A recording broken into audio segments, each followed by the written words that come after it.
আসসালামু আলাইকুম। আজকে আপনাদের ইলিশ সর্ষে রান্না করে দেখাবো। খুব সহজে কিভাবে ইলিশ সর্ষে রান্না করা যায় তা আপনাদের আজকে দেখিয়ে দিব। এই জন্য আমি প্রথমে নিয়ে নিচ্ছি 7 টুকরো ইলিশ মাছ। মাছটি ধুয়ে আমি পরিষ্কার করে নিয়েছি।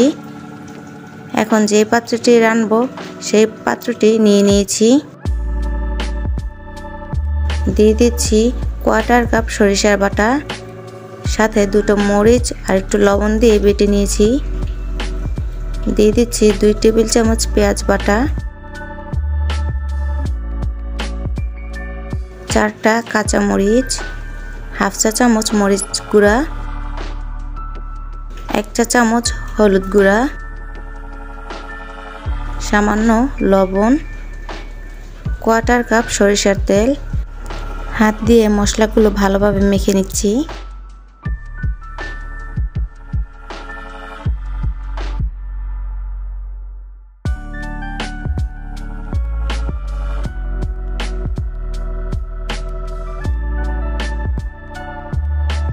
আমার মেখে নেওয়া হয়ে গেছে। এখন দিয়ে দিব আগে থেকে পরিষ্কার করে রাখা মাছের টুকরোগুলো।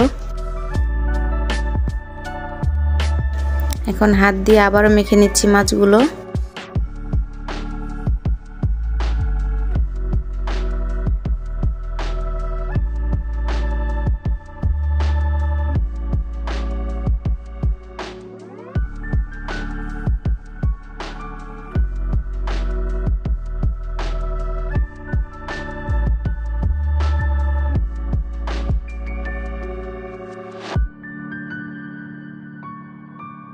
আমার মাখানো হয়ে গেছে।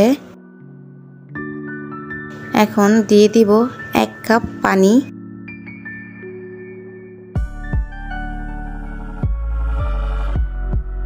ইলিশ মাছ রান্নায় বেশি পানি দেওয়ার দরকার হয় না, এমনিতে ইলিশ মাছটা অনেক নরম হয়। ঢাকনা দিয়ে রেখে দিচ্ছি 10 মিনিট। আমি রেস্টে রেখে দেবো 10 মিনিট। 10 মিনিট পর চুলায় একটা ঢাকনা দিয়ে ঢেকে বসিয়ে দিয়েছি।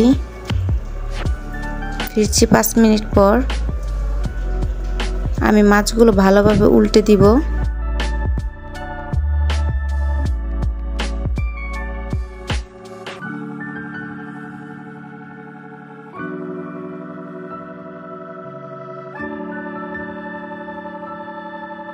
আমি আবারও ঢাকনা দিয়ে ঢেকে দেব 3-4 মিনিটের মতো। 3-4 মিনিট হয়ে গেছে। এখন আবার একটু নেড়ে দিব।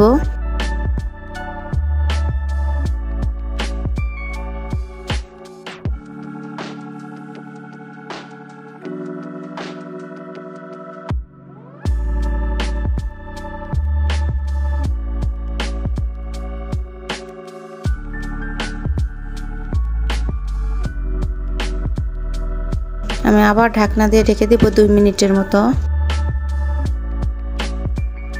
2 মিনিট পর ফিরছি। এই পর্যায়ে আমার মাছের তেলটা উঠে গেছে। একটু নেড়ে উঠিয়ে নিব। আমার এই পর্যায়ে মাছটা পুরোপুরি সিদ্ধ হয়ে গেছে।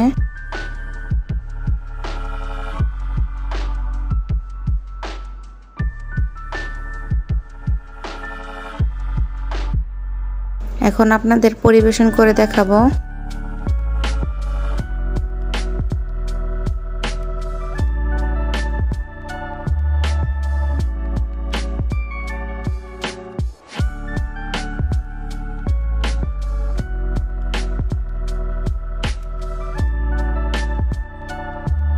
দেখলেন তো, খুব সহজে এবং সাধারণভাবে ইলিশ মাছ রান্না করে দেখালাম। দেখতে সাধারণ হলে খেতে কিন্তু অসাধারণ। আমার চ্যানেলটি ভালো লাগলে সাবস্ক্রাইব করবেন এবং লাইক দিতে একদমই ভুলবেন না।